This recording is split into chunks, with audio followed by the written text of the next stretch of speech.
रात के करीब 2 बजे अर्नव अपने शहर के पुराने अपार्टमेंट में अकेला बैठा था। बाहर बारिश हो रही थी और कमरे में केवल एसी की हल्की सरसराहट थी। घर सन्नाटा भरा था, लेकिन अर्नव के दिल की धड़कन तेज थी। तभी उसने अपने फोन में देखा कि एक अनजाना वॉइसमेल आया था। उसने प्ले किया। तुम सुन रहे हो ना? अर्नव डर गया, क्योंकि उसने भी ऐसा वॉइसमेल रिकॉर्ड नहीं किया था।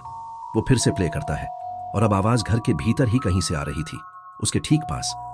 अर्नव खड़ा होता है और चारों ओर देखता है। कमरे में अंधेरा छाया हुआ है। तभी अचानक टीवी अपने आप चालू हो जाता है, लेकिन रिमोट कहीं नहीं है। टीवी की स्क्रीन पर सिर्फ एक लाइन चमक रही है, पलाएंगे क्या? अर्नव दूसरी कमरे की तरफ बढ़ता है, लेकिन उसी आवाज अब उसके कान में डायरेक्ट फुसफुसा रही है। तुम्हारे कदम मैं सुन सकता हूं। अर्नव भागने की कोशिश करता है, लेकिन कमरे की दीवारें धीरे धीरे बदलने लगती हैं।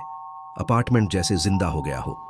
हर दरवाजा जो वह खोलता है, वह पहले जैसी जगह नहीं होती। उसने फोन उठाया और एसओएस कॉल करने की कोशिश की, लेकिन नेटवर्क गायब था। सिर्फ वॉइसमेल फिर से बज रहा था। तुम मुझे सुन रहे हो, है ना? अर्नव को महसूस होता है कि उसकी सोच और उसका कंट्रोल अब किसी और के हाथ में है। वह दर्पण की तरफ देखता है और खुद को देखता है, लेकिन रिफ्लेक्शन उसके जैसे नहीं है, बल्कि एक अनजान छाया उसकी हंसती आंखों के साथ। वह बाहर जाने की कोशिश करता है, लेकिन हर बार जब वह दरवाजा खोलता है, वह एक अजीब गहरे कॉरिडोर में पहुंचता है, जो पहले वहां नहीं था। अंत में अर्नव थक कर बैठ जाता है। वो चारों ओर देखता है और महसूस करता है कि वो अब कभी अकेला नहीं था।